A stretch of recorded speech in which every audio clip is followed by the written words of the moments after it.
So lots of engineers and lots of people are watching over our safety, and on a day-to-day basis, it's not very dangerous, but sometimes there will be space debris coming close to the station. We have to move the station. Sometimes we go out in our spacesuits and then the level of danger increases, and of course launch and landing are the two most dangerous events on a space mission. Over.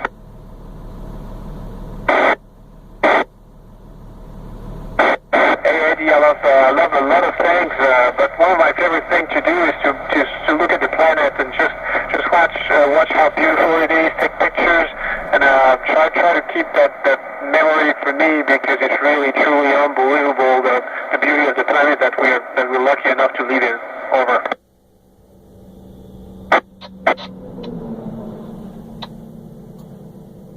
We use the UTC Universal Time, which for me it's good because it's pretty much closer to European time. You know, it's the time that we have in London or Paris with just 1 hour of difference. But to call my family, it's actually pretty good. For Japanese colleagues or even American colleagues, unfortunately, there's more difference. But pretty much it would be 7 hours more than your time right now.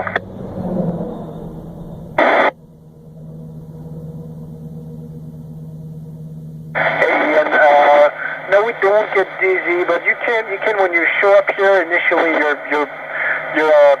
brain doesn't know how to adapt. It's really difficult because your senses are tricking you. So sometimes you can get almost like seasick at the beginning. I was lucky enough not to get sick, but some people get sick, and that's fine. It's going to take a few days until it passes. And then what you do when you rest, you hydrate yourself. We take some medication, and after a few days, it's going to be good. Over.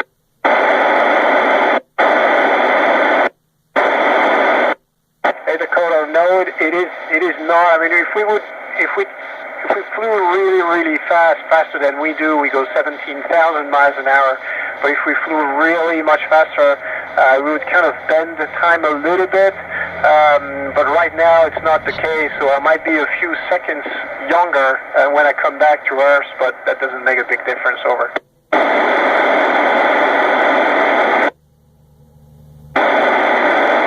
Courtney, medical risk, yes, it's like being on an exploration mission. Lots of stuff can happen. And also we're on our own, so if we get sick, we have to treat ourselves. We're going to call the control center. They'll call in surgeons and emergency doctors, but mostly if there's a procedure to perform, we'll have to perform it on ourselves.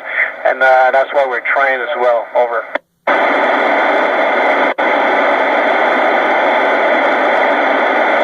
We're exposed to roughly 100 times more the average radiation level on the surface of the planet. But that's still not too much. I mean, it's still not bad compared to people working in nuclear power plants, for example. It's really not bad. So there's a limit on how many missions you can get because of radiation, among other things. But for a 6 month mission, it's really not too bad. I hope, at least. That's what they told me. Over.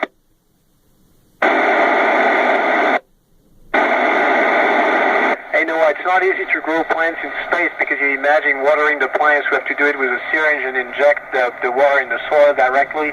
But we can grow all kinds of stuff. We're growing lettuce right now for a biology experiment. And the good thing is, once the experiment is finished, we get to eat it, and we're looking forward to that. Over.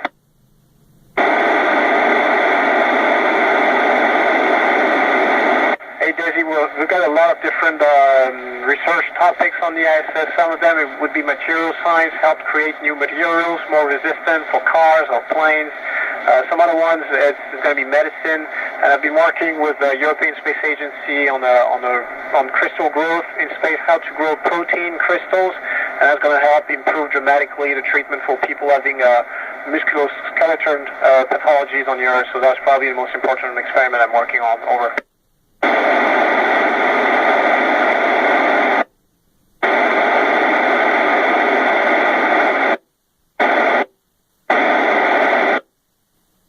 It was a great pleasure for me to talk to you guys, and you have a great day, and study good at school, and you'll get to be whatever you dream of one day.